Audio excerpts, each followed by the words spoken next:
what's up, Lohan Nation? I'm super excited. Today we're in lovely downtown Manhattan, midtown Manhattan. And I'm here with the bass player I've been looking forward to meeting for a very long time, Mr. David Dyson, aka Lohan Funk. Welcome.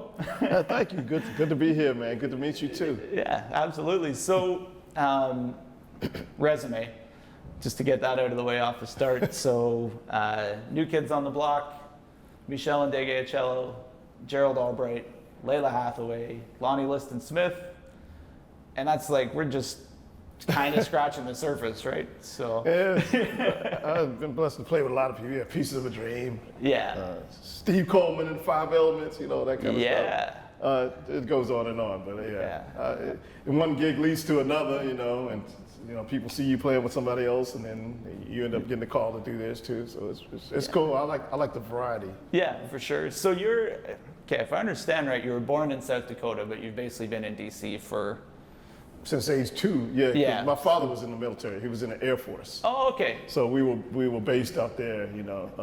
When I was born. So my older sister, she was born in Kansas. Oh, wow. And then I was born in South Dakota. Then they moved back to D.C. So. And then ended up being able to stay. Yeah. So that's great. That's a great place to end up at all. Right on. And how did you originally get into playing music? What was the start for you? I was always listening to music. I was it's funny. I would always get the speakers. You know, put the speakers parallel like this and put a pillow between them, and I would lay down, lay my head in between, and that's how I listened to a lot of my music. So I had nice. my modern, those are early day headphones, I guess. Yeah, you know, lay down between two speakers. But it's funny. That's what I used to do. I just loved music. Yeah. That's all. And I probably got the love from my parents. They love music too. My father, he got all the stuff. We were just talking about that a couple of weeks ago. How I was listening to a lot of stuff of his that I wasn't supposed to listen to too. You know, he was into John Coltrane and all that, and P-Funk and War, but also New Birth and some of the Richard Pryor records and all that stuff. I was into all that. I would wait till he wasn't around and then I put it on. Yeah. But I was always drawn to music. So all my relatives that kept up with music, like I remember all the good music from different relatives, and my godmother was next. I always came with blank tapes. She had Blood, Sweat, and Tears, Isley Brothers,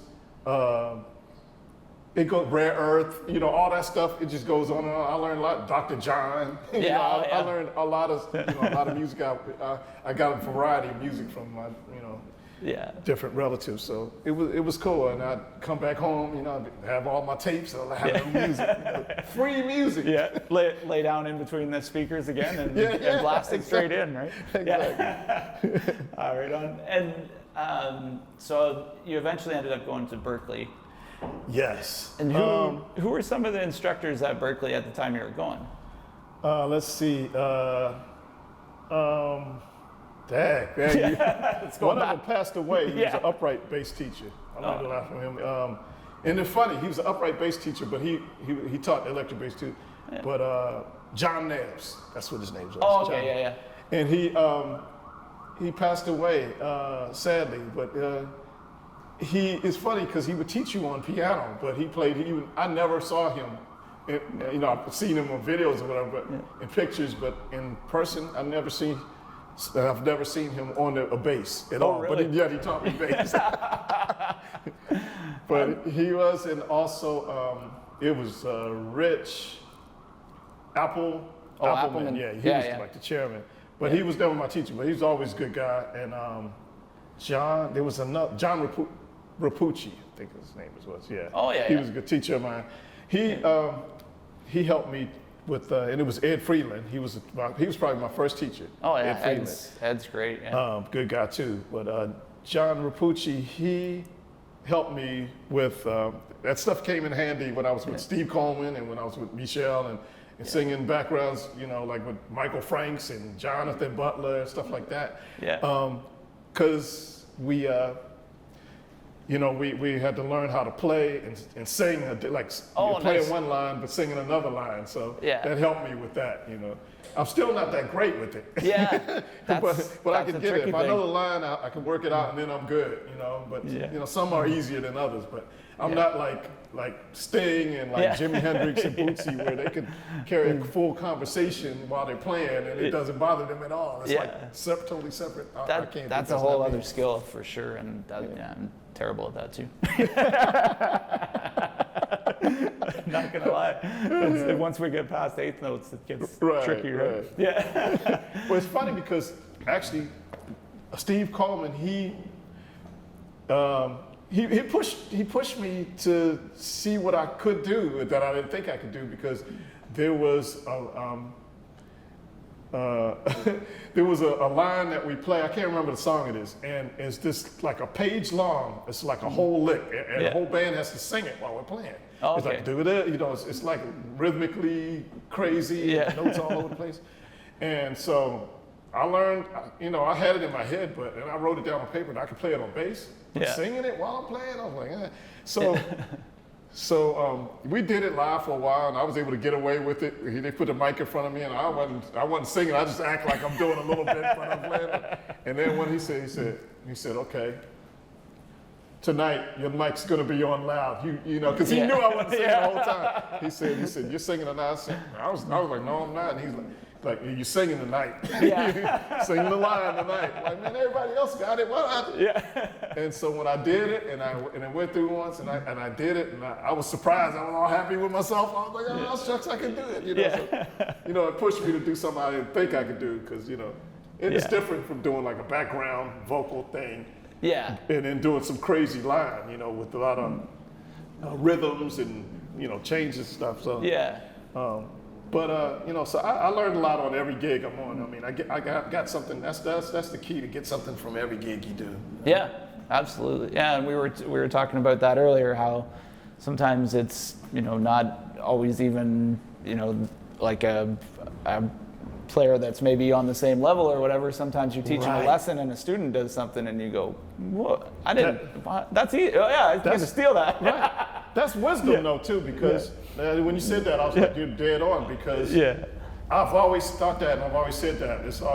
I can learn something from everyone, so don't look down because somebody's only had 2 weeks of playing, or you know, or they don't have a gig or whatever. You can learn something from everybody, because I've realized that. You know, you can. So like I was saying, well, right now actually, like I've done some gigs with he's the most phenomenal prodigy I've ever seen. Yeah. Justice Schultz. Yeah. Hey, I remember him. He calls me Uncle David. Yeah. I call him Nephew Smoke, because everything he plays, he smokes. Oh yeah, man. So I remember him saying, I want to play. He said, I want to learn guitar, Uncle David. And I was just like, you know, months later, he was burning on the guitar. Yeah. I kid you not. Yeah. So then we're in sound check. He was playing my bass and stuff, and I have. I don't even think he's seen it yet. I've got video of it, him playing. It was okay, you know. It was like I could learn something from him, I'm sure. Yeah. But now, and I remember him saying, I want to learn electric bass again. And I believed him that time. Oh yeah. That time I believed him. I saw what he did with guitar. Yeah. And sure enough, now he's killing on bass. Yeah. But he has a new album out with his sister, who's just as phenomenal. They play everything. Yeah, Father's a great guy. they're both so And good. Now, he's the exception, you know, because he's the exception. You're gonna learn something from whatever he's playing. It doesn't matter how long you play, you're gonna learn something from this kid. You know what I mean? So, but they have, it's called J3 Opus 1. Album is killing, and they're playing some big boy stuff. Yeah. It's 3 of them, you know, and that little Jaden, the bass player. Yeah. He's playing some seasoned stuff and killing technique. Yeah. I mean, I can learn a lot from this cat. I mean, you know, I'm checking him out. You know what I mean? Yeah. So I listen to everybody. You know. Yeah, for sure. And that was actually one of the things I wanted to ask you, because you've played with a lot of people, and now it's, you know, these Schultz kids are really like part of the new guard that's starting to come in, because they're just, I mean, it's crazy to be that good on every instrument you pick up. Right? Yeah. Like Jamie Lee, her bass playing blows me away. It's killing. I was just telling my band members on the way down to North Carolina, I was like, yo, I love her bass playing. Yeah, it's killing. I love what she's hearing melodically. And Yeah, chordal. beautiful ideas and groove and she's you know. killing. Yeah. And you would never know it. When you sound check. Yeah. Because matter of fact, I haven't. She's played my bass maybe once or twice, but Yeah. I only hear it on videos because when we're doing sound check, she may get on the drums or something. But I haven't. Yeah. You know, I mean, of course with this group she gets on the drums, but yeah, she's phenomenal. Plays keys, guitar. She plays bass. She plays drums. I haven't heard her sing yet, but Justin's singing now. So for sure. I remember the last thing he told me, he's working on his singing. I'm like, okay, he's gonna be killing it. Here he comes. Yeah. So Look out, Bobby McFerrin. Yeah, look out, Bobby McFerrin. right, exactly. Yeah. Bobby McFerrin, you're gonna learn something. Yeah, exactly. So I guess what would you say? And maybe it's that idea that you can learn something from everybody. But what would you say you bring to the table that makes you the musician that players your age, players younger than both of us are they want you to have you on the gig. So what are the kind of things you think you have to bring to the gig to be that guy? I think it's a lot of things, but first and foremost is just being uniquely you. Everybody has something unique. It doesn't matter how great other players are. Don't worry about that, except for learning something from them. But as far as uniqueness, you have to find your niche, which makes you great. I mean, this is the main thing. It's outside of course, not being a pain in the butt on the gig. Not having all these demands. I have to have pink toilet paper in the bathroom or the dressing room. Okay. But there are people that really like that, and it's ridiculous. And they're just doing that because they want tabloids and they want some kind of legend to happen.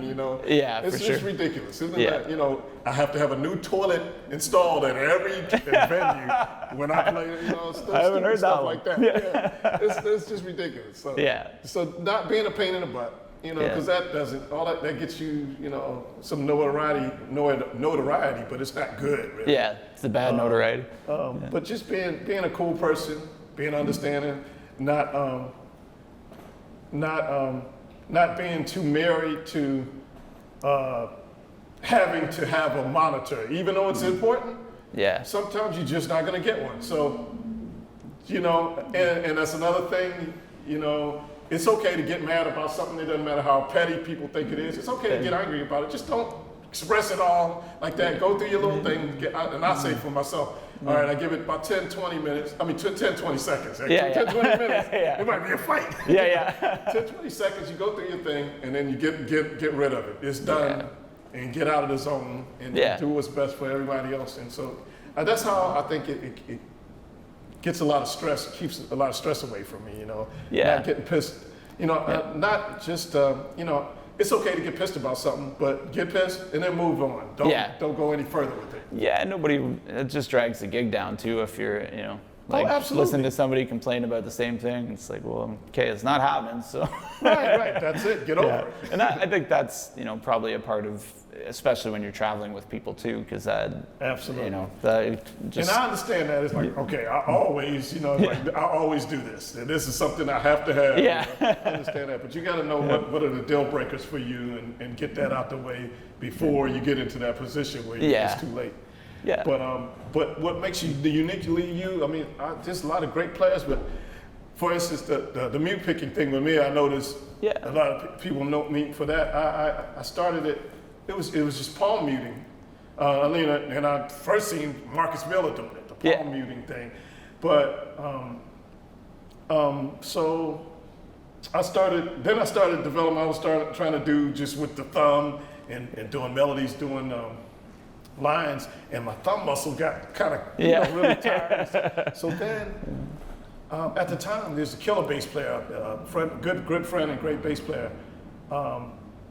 Steve Jenkins, I don't know if you know. Oh, yeah. And he, I guess he'd seen me at a Living Color, I'm good friends with Will Calhoun, so they were in D.C. and he called me up, so we were hanging at a CD signing or whatever. Yeah. And that's where I met Steve Jenkins. He recognized me from the New Kids thing or whatever and said, and we connected on that. Then he wanted lessons and stuff, so we started doing lessons. But Steve, man, he's like a sponge, man. And so I realized he has so many, he's a phenomenal player. he's always on top of all the latest techniques of anybody doing something. Yeah. And he's good, you know, he's developed some out, he's good. Yeah. And so when I started, I was starting to do my little meat picking thing, he stopped in his tracks, what's that? Yeah. You know, I knew I had something there. Yeah. So I said, okay, I'm gonna develop this. You know? Yeah. You know, I'm still working, I'm still kind of developing it, because if I'm being honest, there's times where I could be sloppy with it, but Yeah. I'm still developing it, even all these years. Yeah. But I basically, what happened was the turning point was I did a gig. It was no drummer. It was just me, the guitarist, and the keyboardist. And it was like a New Year's gig, I think it was. And we were doing like jazz and some Latin stuff. And so I was keeping the time, of course. And then he wanted me to solo, and I had never soloed, you know, with no drummer there, you know, doing like that. So, and I did it all through doing a mute picking thing. So, you know, where I'm holding down the groove, and that's the most important thing. Holding down the groove is about the feel, and playing some of the chord tones here and there, not all of them, just some, you know. And it seems like it could get busy, but the trick is not to be busy. It keep hold the groove and not get away. And you do sometimes part of the melody and stuff. So, like I did, I actually wrote the bass line for. When I was in the studio with Philip Bailey for his Soul on Jazz record. Yeah. And I was playing a little bit of that beforehand. It's what is it? What is the song? Mercy, Mercy. Oh, so,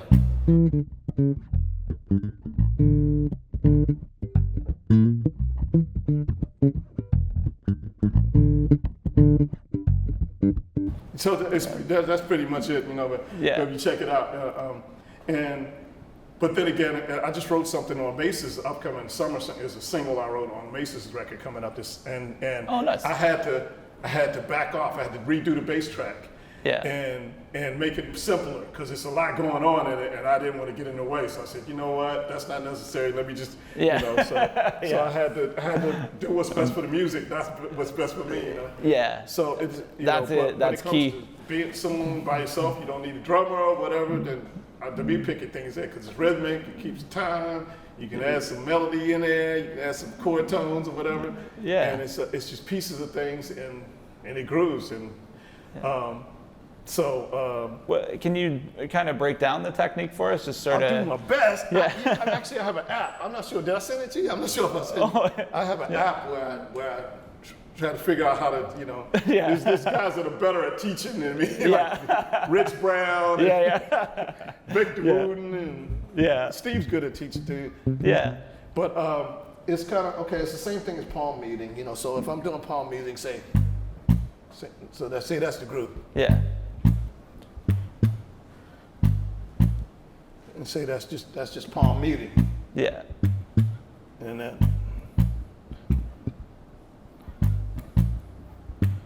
so I'm starting. So all I'm doing is it's a lot of you know, grace notes and, you know, syncopated like grace notes. Yeah. And are you? So say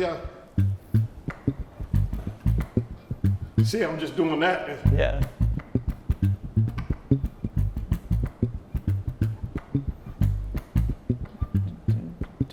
So that you're hearing is not necessarily a note, even though I can make it a note sometimes, you know. Yeah.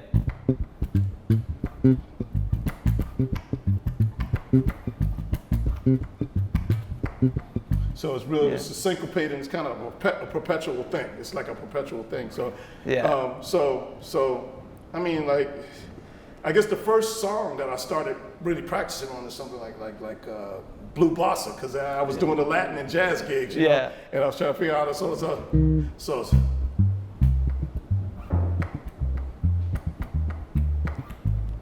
that's basically.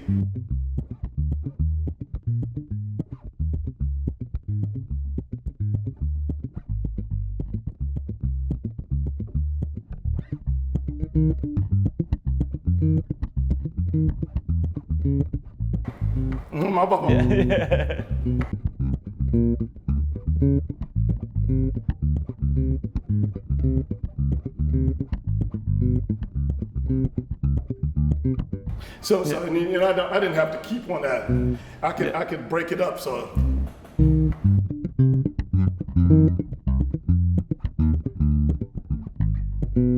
See, I skipped. I didn't do it. Yeah. I didn't pronounce the third every time. Yeah. I mean, you can break it up. So, but Yeah. it helps with the, it just helps make sense.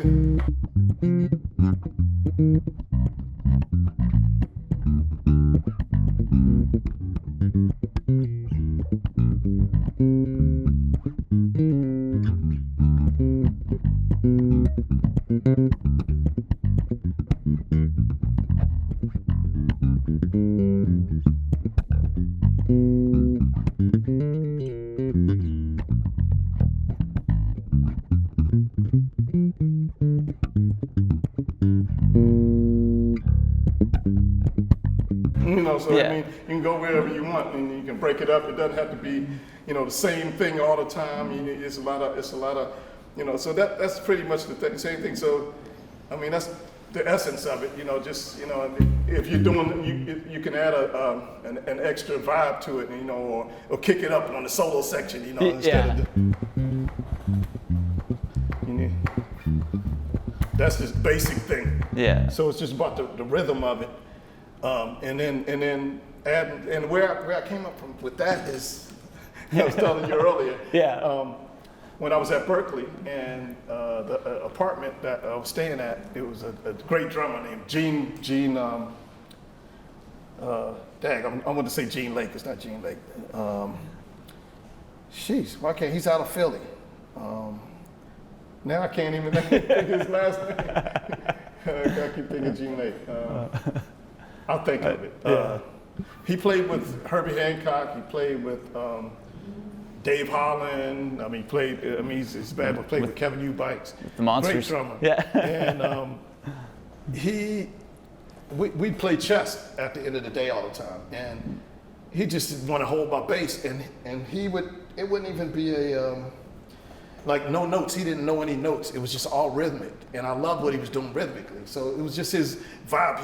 I'm gonna turn it down. It's just, just to show you kind of what he would do. He just had so much, no attitude. He'd be like, he didn't even know what he was doing here. He just like, kind of like that. Yeah. But the rhythms are cool, and I was like, I need to create something like that because it's funky, and he really meant what he's doing, even though the notes, weren't there, and it wouldn't be plugged up. And so every night, we do that. I just say, no, hold it, let me see what you're doing there. Yeah. So I would really check out what he's doing. So it didn't really dawn on me till years later after I did mute picking, I could use that technique to kind of do that. Just palm muted. And then, but also it helps with like when you're tired, if your fingers are tired, whether it's tired this way. I mean, your wrist stays straight during the whole process, so it's great. Yeah. It's great for technique. Your wrist, you doesn't get harmed. Really your muscles don't get really tired. Yeah, you're not hooked over the edge of the bass like you would be. Right. It's just a quick adjustment. And after the new kids touring with them, like 6 tours or whatever. Yeah. I finally had to change my technique because I was having some problems with the tendons and stuff. Yeah. And so I tried to adjust my technique so my fingers when I'm playing this is not too bent, just slightly curved maybe. So when everything, so this is about as curved as it's gonna get. Yeah.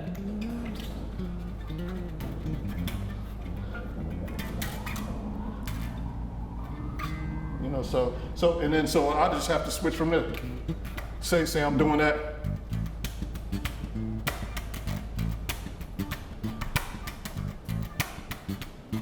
Now I'm gonna switch to mute picking.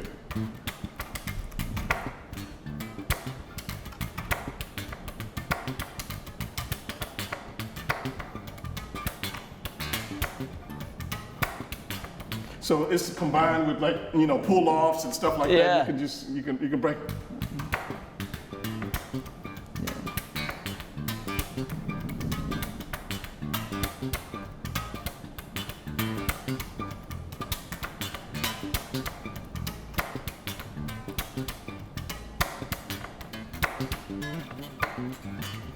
You could do, Yeah. Yeah. Get the pull offs in. Yeah. It's a quick adjustment. It's a small adjustment. So yeah, and on the top finger, are you using a little bit of fingernail just to get that? Nope. None at all? No, not at all. It's just I'm just lightly touching it. Gotcha. But gotcha. But I will say Meshell does use her fingernails. Oh, okay. She does, and that used to always get me. Yeah. I'm not doing that. Yeah. She does use her fingernails. She uses her fingernails. Oh wow. To do that. And Yeah. I'm like, no, not me. I can't do it. I would always cringe. Yeah. I'm like, no, I can't do that. Man. I thought I couldn't tell for sure if you were, and I was thinking the same. I'm like, pulling. I'm kind of pulling this way with it. Yeah. So, Oh yeah, the tip of the finger. Very cool. but I'm not pushing. I'm pushing down on the string just enough so it's not getting a harmonic. Yeah. Just getting the mute.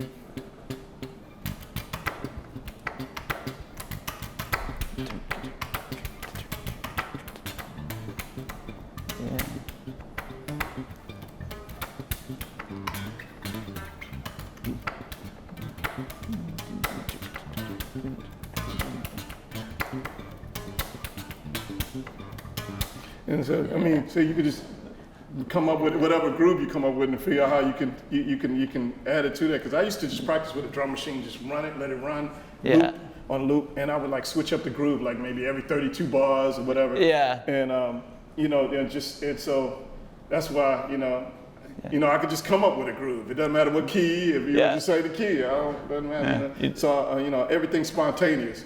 So some solos don't. Yeah. Everything's spontaneous. Well, I should ask you, because I'm curious about the Meshell gig, because I love your playing, I love her playing. So, and it's kind of a unique gig because you're a bass player playing bass for a bass player. So I guess first of all, how did you come into that gig, and what was it like working out, okay, I'm going to play here, you're going to play there, or was that always kind of evolving? We didn't even have to go on that. She's one of the few that really understand, and Marcus Miller too, I guess, because I have a few, Mark Walker, bass players that when I play with them, they know space, they know how, and that just makes you a better player in an ensemble. Yeah. When you play with other bass players, I used to teach at Towson, and I had a bass class, I had 6 bass players, and if you can get them all to play something, and it sounds like one bass player, that's what I call it. I call it all for one. Yeah. You have them all play together, and it sounds like one bass player. Once they get it, it's going to make them a better player in an ensemble. That's interesting. You know where your space is, what your job is, it just reminds you. But I realized that, so with Meshell, I loved doing, as far as her giving me a solo, a lot of times I was like, come on, I want you with me. Because I love what magic we got between each other, because she knows space. Yeah. And so we know how to stay out of each other. Every once in a while we may mess each other's painting up or something, put a blotch there, whatever. But otherwise it's some nice magical stuff going on because we both know space. Yeah. And that's what I like.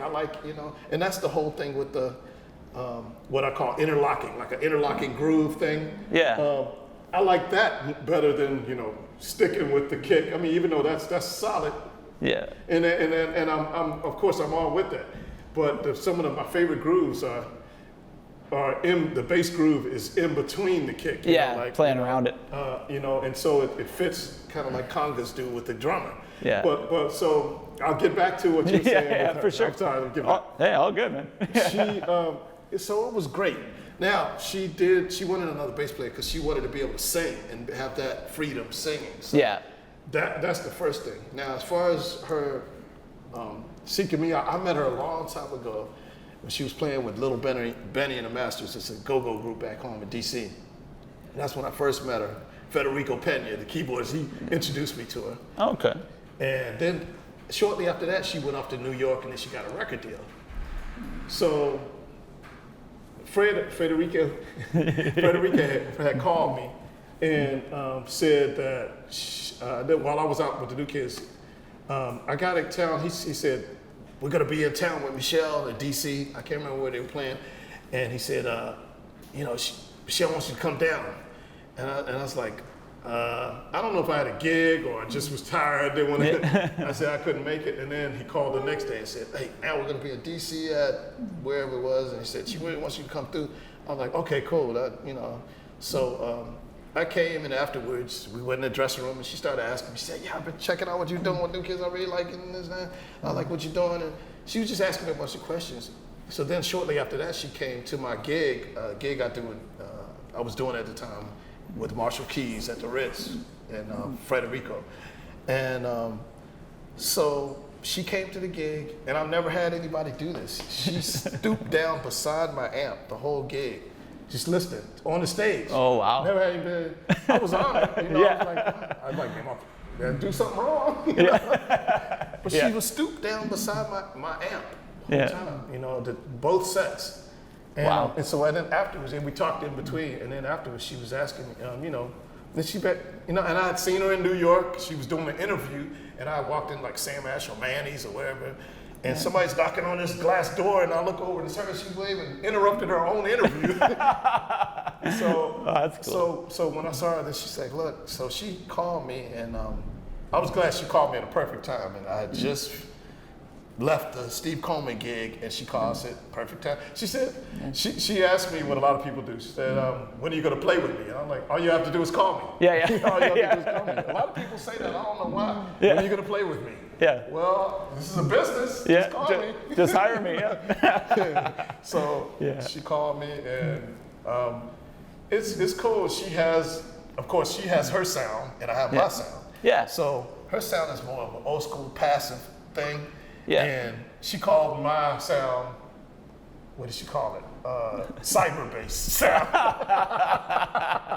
So we were always teasing each other about her sound. Oh, I like her sound. It's not my sound, but I like her sound. Yeah.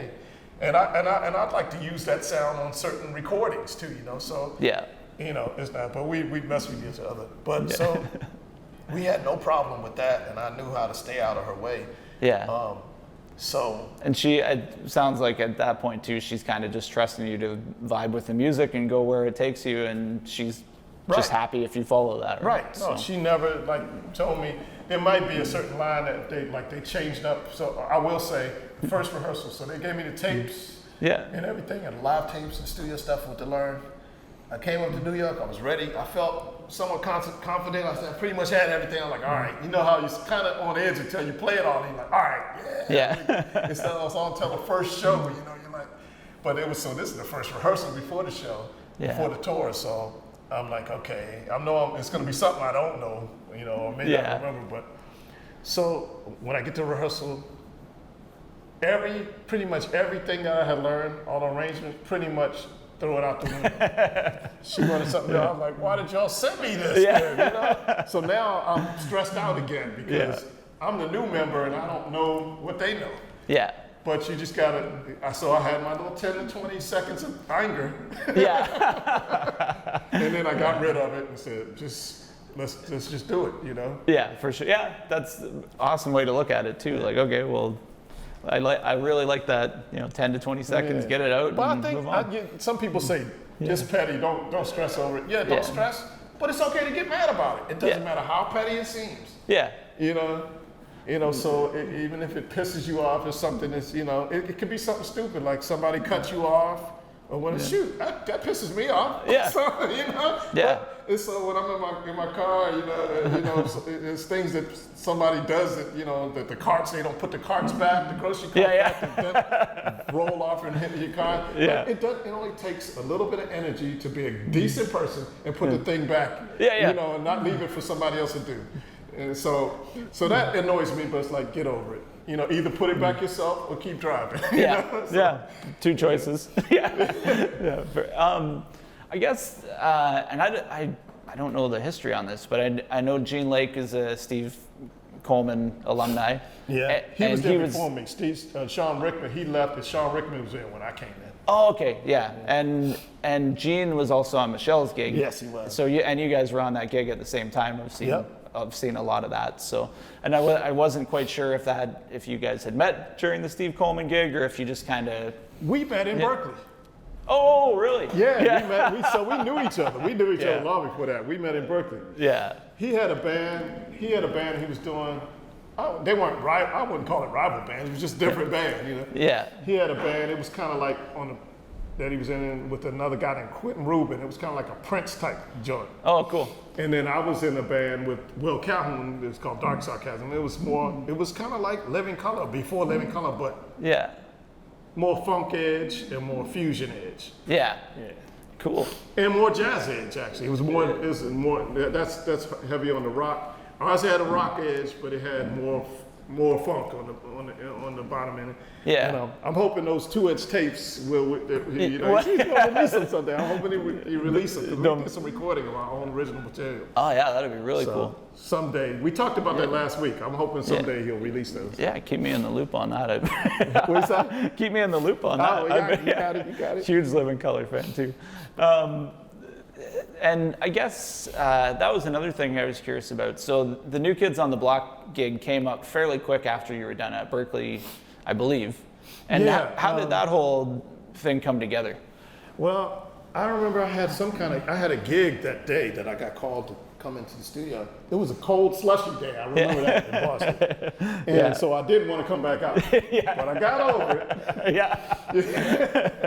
So I got the call to come to go to Restart Studio and audition for New Kids on the Block. I had never heard of them at the time. I didn't know, I wasn't following pop, you know.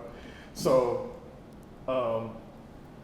and they had the first album, which was a flop, and then the second album started hitting. Mm-hmm. So they didn't have a band yet. They were doing like spot dates, with the tracks, but they hadn't done it. They hadn't put a band together yet. Okay. So things were starting to really heat up. So I remember getting on the phone, and he said, "Hey, come on down to Roxbury to such and such, such." And I'm like, "Man, I just got in from a gig." He said, "Man, I'll pay for the cabs myself. Just get down here." I was like, "All right." Yeah. And the funny thing is, so I pull my bass out, I get to the studio, and I pull my bass out, and so Maurice Starks himself says, "Play Please Don't Go Girl." Well, like I said, I didn't follow New Kids, so I didn't know any of the stuff. I didn't know about them. I didn't know any of their music. Yeah. So he had people hanging out in the studio, so I kind of turned, he's right here. I turned around and said, "What the heck is Please Don't Go Girl?" Yeah. And he said, he said, that's their new song that's out now. I said, that's the new radio single that's out there. Yeah. And then he heard me though. He said, "It's all good. It's all good. Just play, run down some Delphonics, some stylistic OJs type stuff or whatever." Yeah. Because he's old school. So I did. Yeah. And he said, "All right, cool. We rapped it." So then I put my bass away, and he himself, he said he wanted to give me a ride back to my place. So then he put a tape in. That was during the cassette days. Yeah. And it was a promotion that he said, "I put $100,000 of my money into promoting them. They're going to be the next big thing since the Beatles." So I got a lot of respect for him because I saw it come from there to us doing stadiums. Yeah. And them being like merchandising giants. Yeah, and, big time. Breaking all kind of records. So I got a lot of respect for him. Mm-hmm. Anyway, so he drops me off. He says, "I'll let you know. I'll let you know if it's going to happen or not." I was like, "Cool." I didn't think any more about it really. Yeah. And so then I got the call. I can't remember how much later it was. And I got the call that I got it, and they're going to start rehearsals, and they're starting a tour. It was like an East Coast tour first. Yeah. Doing some clubs up and down the East Coast, and then we did arena tours, and then we did stadium tours, and then we did beyond. Everything. Asia, Malaysia, Finland, Ireland, all that. We did all Europe. Yeah. Stockholm, Norway. We did pretty much everywhere except for Africa. Yeah. Yeah. And it was a lot of fun. It was a lot of craziness too. But yeah. So that's how that came about. So I got to see a lot of the world, got a lot of experience. Yeah. But I realized, like I said, I had to change my technique because you're used to doing the same show every, day, and then you come home and try to do some jazz gigs and some fusion gigs, and your chops aren't up. Yeah. You know?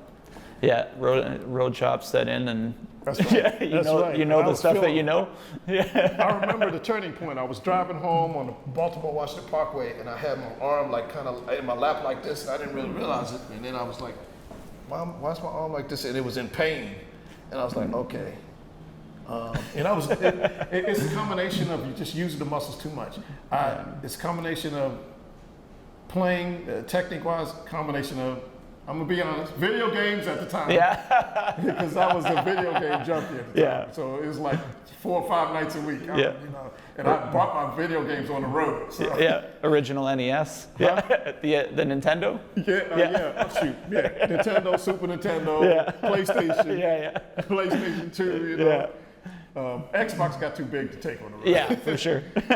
Once I had my kids, I said, okay, that's enough. This is getting out of hand. Yeah. Just back it down. But my kids are killer. My daughter, she was the monster on video games. Oh yeah. Nice. So once she was whooping me real bad, I said, okay, I need to just, that's it. It's not fun anymore. Yeah, right. Yeah. Right on. But, so what it was also in lifting weights. Oh yeah. So the combination of that, and the doctor just said, there was a particular game I called Knockout, or Mike Tyson's Knockout or whatever. Oh, Punch Out. Something, Fight Night. Oh yeah. And see, when you do that, you have to use every button. And you really use the muscles in your hand. Yeah. So that took me over. Yeah. Took me over. This whole arm was like, So the doctor said, okay, if you're gonna play video games, you're like 15 minutes at a time. And that's like ridiculous for a real good video game, right? So nobody does that. Yeah. So that was it. But adjusting the technique really helped a lot. Yeah. Because I was all, Stanley Clark looked very cool, like they say. Yeah. It looks cool, but it's not good for your wrist. Yeah, I never could figure out how because he plays a short scale bass, and that is he's very. I'm sure he changed his technique by now. Yeah, probably. Yeah, I wish I would have caught him at the Blue Note too. He was just here back laughing at all the ones. Yeah. Well, they're trying to be me, but yeah. Yeah, that's you can't hear Stanley and not want to do that, right?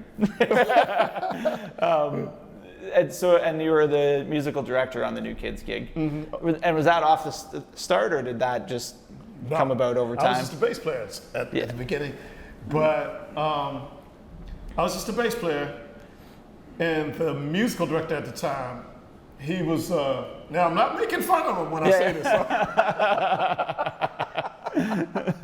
Well, so first of all, he was legally blind. Okay. But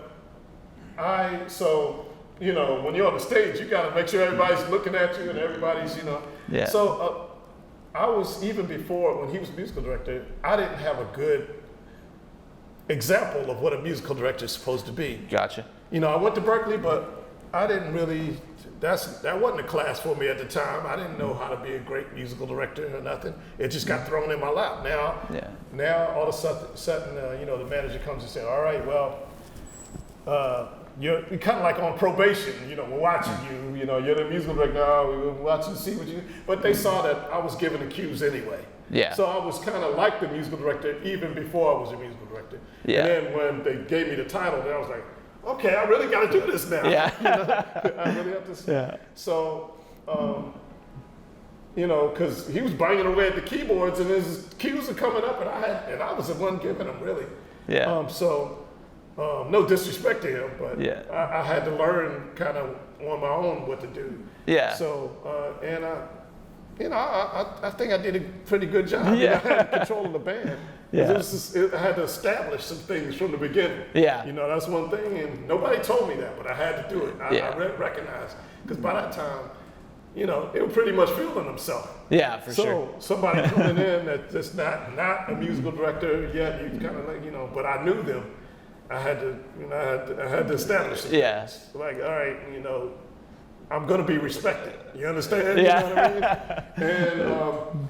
And with the band, because we were friends, they're like, oh, okay, now he's feeling himself. No, No, because you don't even know. They want me to be a certain way with you, and I told them no. They're my boys. I'm looking out for them. You know what I mean? I'm not going to be fake. You know, I'm here to do a job, not to not be friends with my friends now because I'm the musical director. Yeah. So I had to. I'm in between them and the establishment trying to get me to be a certain way. I said I'm not going to do that. Trying to direct so traffic. You can hire somebody else if you're going to do that. Yeah. But I stuck in there and I did a good job. They listened to me. They respected me. Yeah. And I remember telling the drummer, I said, okay, one thing you got to understand, because he was younger. He was like the youngest one in the band. Yeah. And a great drummer. I said, you got to just keep in mind, when you want to start doing all the licks, that's great, but your job is to keep the time. And we're in these big stadiums, but that's by the time we got the stadiums, the arenas, when I was musical director. Yeah. And I'm like, every person that has a foot or leg or a hand or arm in here is going off of your time. So if you mess up, they mess up. And that just stuck in his head. Oh, nice. You know what I mean? So just hold it down. This is, you know, how many people do you think are in this place? You know what I mean? And you're responsible for the time of everybody in this place, not just the new kids. Yeah, so, that's a good way to look at it. Yeah. Yeah. Oh, that's awesome. Going to, what you would look at teaching somebody now, like if somebody were picking up the bass or when you were first playing, what are some things that you worked on that you maybe still work on now, or that you think, maybe you should have been working on back then that just somebody playing bass now should work? I need to be working on, for real. Yeah, for sure. It depends, because it depends on what the job requires. I mean, you want to be versatile. That's first of all. Okay, I'll say that. Yeah. Be versatile and don't limit yourself to one kind of music. Mm-hmm. Listen to everything, because it just increases your value as a musician and making money. And a lot of people aren't going to know that you know other types of music or that you've done your homework. So you got to kind of let it be known in little subtle ways. Yeah. Because how many times are you surprised that certain musicians are great in another genre, not just in rock or not just in funk? And I guess what I learned that in college, because it was a hard lesson. When I got my business cards made up, it said specialty funk. I just put myself in a box automatically. Yeah. So. Of course, you're not surprised I didn't get any gigs. I wasn't getting any gigs. Yeah, for sure. And so I was like, what? I can't remember who it was I was asking. Because I probably asked a lot of people. I was like, how come I can't get any gigs? Well, I mean, in Berklee, you as far as funk musicians, that's not a funk school. I mean, if you're anything, it's like cats coming up there for jazz or fusion and then maybe rock. Yeah. But not funk necessarily. Yeah. So now it's decreased, But that's what I grew up on, and that's what I love to play. But I love a lot more. I love reggae. I love Brazilian. I love a lot of Latin music. I love jazz. I love rock. Yeah. Especially classic rock. Yeah. You know what I mean? Yeah. And I even love some metal. Yeah. And I learned another lesson because my girlfriend at the time went to Boston Conservatory. Mm-hmm. And she invited me to go see an opera, and I was like, you know what I mean? And I was like, but I went anyway. Yeah. And then there was one song in there that was so cool. I said, I'll never thumb my nose at any type of music again. Yeah. Because Roy Clark did that for me for country and stuff. Man, Roy Clark is a beast. Yeah. And I mean, Allman Brothers. I mean, it goes on and on. So. Yeah. Even though you may not like all the artists, there's somebody in there you like, and there's something, in each category, there's something you're gonna dig. Some classical, Yeah, for sure. Midnight Summer's Dream, classic. I mean, I remember that was my favorite. I had to learn conducting and stuff. Oh shoot. There's gonna be some cool things in every kind of music. So don't just, like thumb your nose at. And think, I don't, that genre sucks. It's not true. You just don't know. You haven't listened to everything. Yeah, there's always, right. I'm not a big pop country guy, but every now and then I hear a song, oh man, It's gonna be that's a great song. right. This is going to be something that's going to fool you. Yeah, It's absolutely. going to open your eyes, Yeah. And so I, the thing is, like when I play with Jonathan Butler, South African music. Yeah. Now it's kind of jazz, it's jazz oriented, but I didn't want to half step. I'm like, and we traveled to toured in South Africa and Africa several times. I wasn't going to go in there. I was afraid to go over there and not be authentic. Yeah. You're coming over here to play our music, But so what it did, like Richard Boner, he's not from South Africa, but he's from Cameroon, I think it is. Yeah. And but he plays some funk music well. He plays it, so he learned to use his thing and come over here and learn our stuff, and he does it both, authentically. Yeah. And I was like, I could do the same thing. Yeah. I grew up on funk and soul music and gospel and everything else, and jazz and fusion. If I do my homework, I can learn some, maybe not as good as him, but I'm gonna do my homework. So if I play with one of those artists, they're gonna be like, all right, respect, and that's what I wanted. Like when I played with the reggae bands and stuff, some people want, they may have their little things, but and that goes with go-go. I played with Chuck Brown. Yeah. And every once in a while there'd be somebody, some dude up front, and I'm gonna admit that pisses me. Because I'm replacing the other bass player. No, he doesn't slide here. Yeah. He doesn't slide here. What are you doing? You're not doing the slide. Like, man, get out of here. So that's another thing. When I come on a gig, I want to give you what artists what they want, but I'm gonna inject myself in there somewhere, but not to get in the way. But my personality is gonna be in there. So there's a difference with that I'm on the gig, Yeah. So and that's what I did with, even with Steve Coleman, I kind of looked at it as odd time signature P-Funk. So that's what I wanted to add that vibe to it. Yeah. Yeah, that's a really good tip if you're watching. Don't be that guy. Everybody hates that guy. Right. Oh, you get it on that gig to ice grill and watching you close. You mentioned go-go, and that's actually something I wanted to chat about too. Is it's a style of music native to DC. So for people watching that maybe aren't familiar with go-go, how would you characterize it, and what, as a bass player, for you is different about go-go from playing just like P-Funk stuff? Or there's some similarities, but go-go is definitely very distinct, right? Right. Well, it swings. It swings, and it's a different swing. It's not like a Philadelphia swing. That's more of a shuffle. Yeah. People get it mixed up. They're like, I can play go-go, right? No, not quite. Okay, it swings, but it's a shuffle swing. It's not what you're doing is a shuffle swing. Go-go's not a shuffle swing. It's like, it's a different kind of swing. So, the best thing I could say is to listen. That's how I got the feel of straight ahead. I was in an ensemble with Walter Beasley. Oh, yeah. And he pulled me out in the hallway and was like, okay, you're playing the lines, you're playing the notes, but you're not swinging. And I got frustrated. I was like, so I had my 10 to 20 seconds. Right? Yeah. And he said, it's okay, just listen. So I didn't listen to any fusion. I didn't listen to any funk, no rock, no nothing. And so for the next 2 weeks, it was all straight ahead, all my favorite straight ahead stuff. Paul Chambers is my favorite, first of all. To me, Paul Chambers is playing funk on upright. Yeah. His feel is like funk on upright and swing. Yeah. And when I got it, I was like, oh, I get it. It's about the feel. I get it. Yeah. And so, it's the same thing with go-go.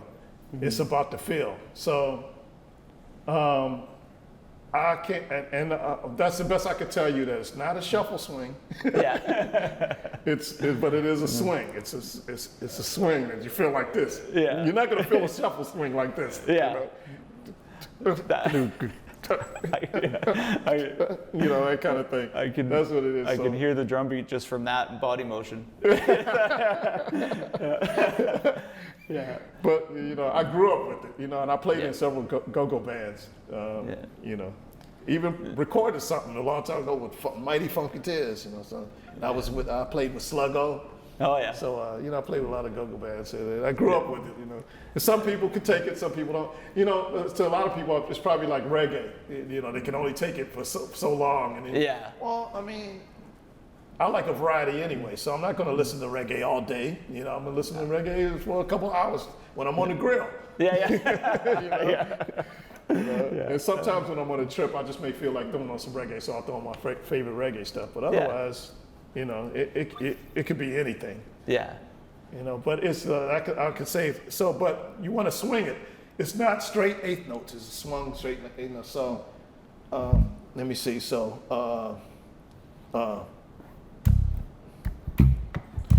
first of all, go-go came out. Even Chuck confirmed that he got the whole concept of go-go from Mr. Magic, the song Mr. Magic, and Mr. Magic has that.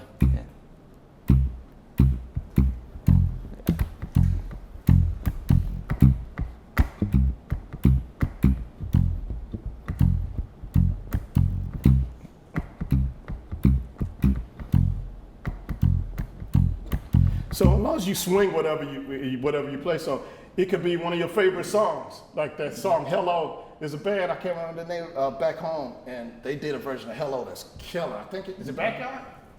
It's killer. Yeah, it's killer. Of what's her name?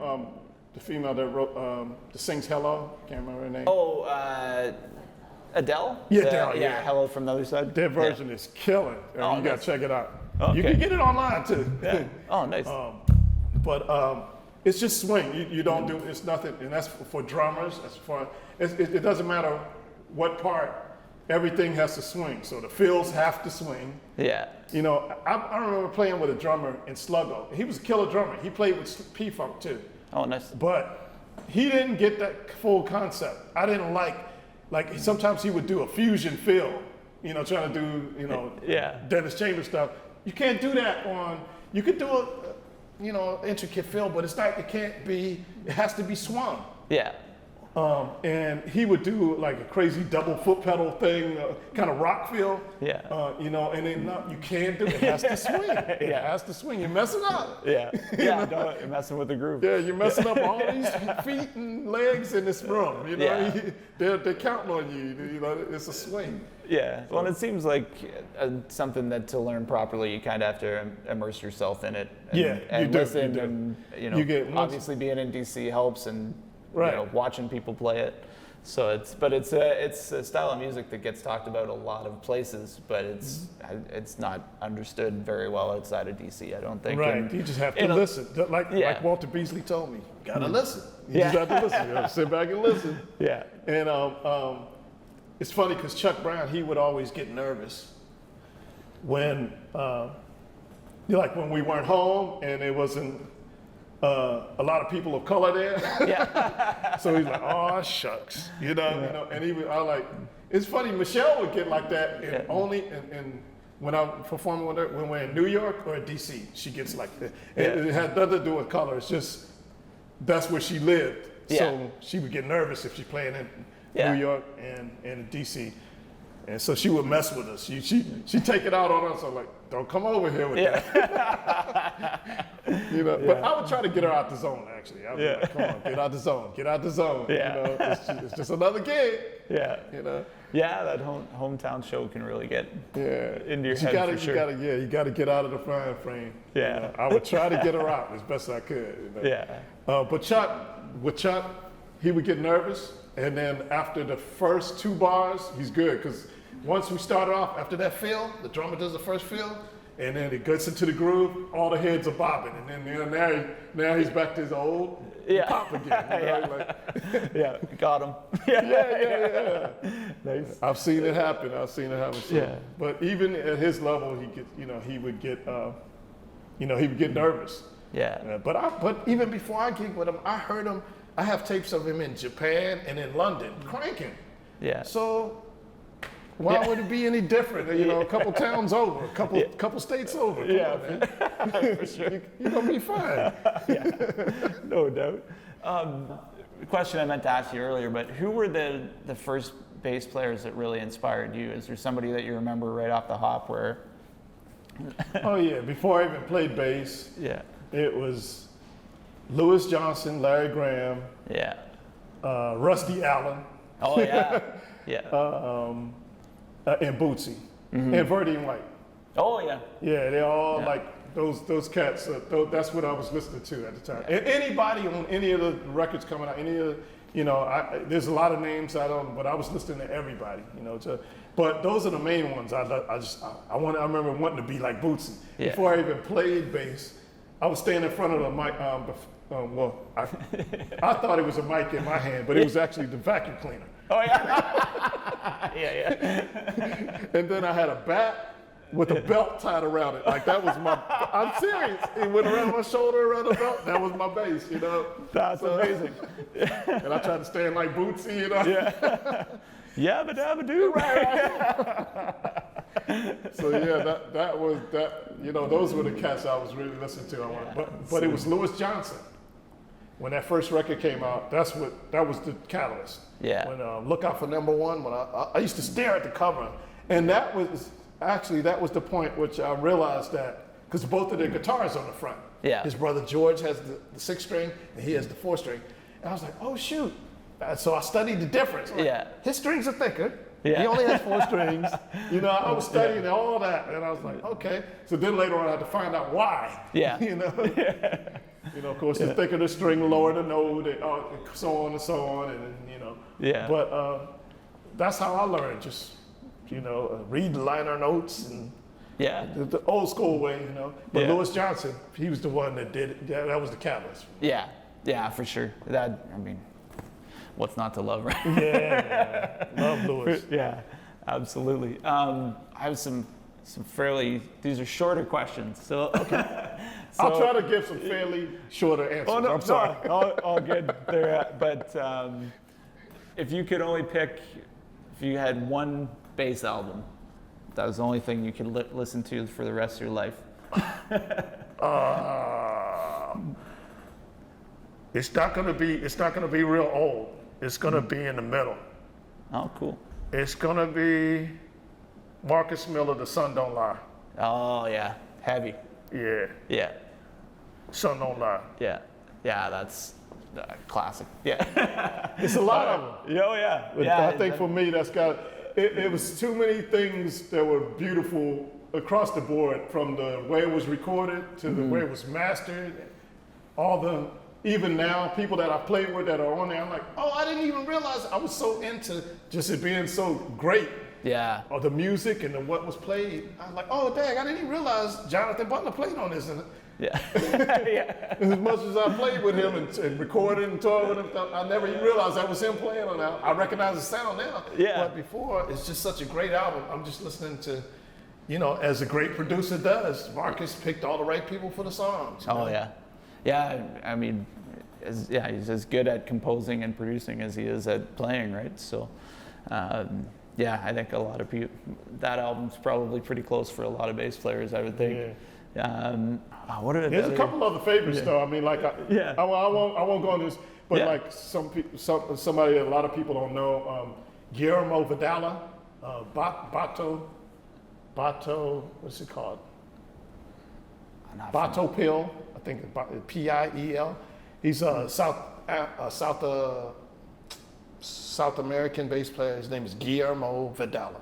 That album's killer. I'm not familiar. I I'll love have his to check playing. that out. I love what he hears. Yeah. I love his melodicness. I mean, his solos just, it's clear on some of the stuff. He tries to write like Marcus Miller. Yeah. But his playing is beautiful. I mean, he's a great player. And I love him. I've got to check that out too. Definitely a good influence. Oh, nice. Wicked. So who are some artists that you would love to work with that you haven't worked with yet? Well, some of the artists I wanted to work with have passed away. Yeah. So I found out one of them when I was on the road with the New Kids. I was real sad because I wanted to at least do one tour with Miles. I wanted to do something with Miles. Wayne Shorter, I had the chance at one point, but I was overseas with somebody else. Oh, no. I wish I could have toured with him, Wayne Shorter. Yeah. I still got the chance. He's alive. Yeah. Hey, Wayne. Yeah, give me a call. I'll do my homework. I love his music. I've been listening to it. I love the way matter of fact, on my first record, there's a tune I wrote called Vixen. That's coming right out of Wayne Shorter. That's Wayne nice. Shorter. Yeah. You know, where the piano lines and the bass lines go together and stuff. I mean, I love the way he does that. Yeah. There's a lot of artists. Let's see. There's a lot of artists that out now. I'd love to do some stuff with Robert Glasper. Jeez. It's funny because my mind is in. I've been doing a lot of songwriting lately, so it's artists that I'm looking at now that I want to write for too. Yeah. I don't know. Just, Everybody. Yeah. Oh shoot, a buddy of mine, Brandon Rose, he just got to hit with Patrice Rushen. She's another. I love writing wise. I just love Patrice Rushen. I grew up, so I got everything she has. Yeah. Her, George Duke, they're heavy influences on me. So I got to meet her finally. Oh, but nice. I'd love to play with her. Oh, cool. I'd love to do something with her. Yeah. So it's not necessarily somebody that's on the top of the charts. Yeah. It's people that I had respect for growing up that I'd like to perform with, Yeah, for sure.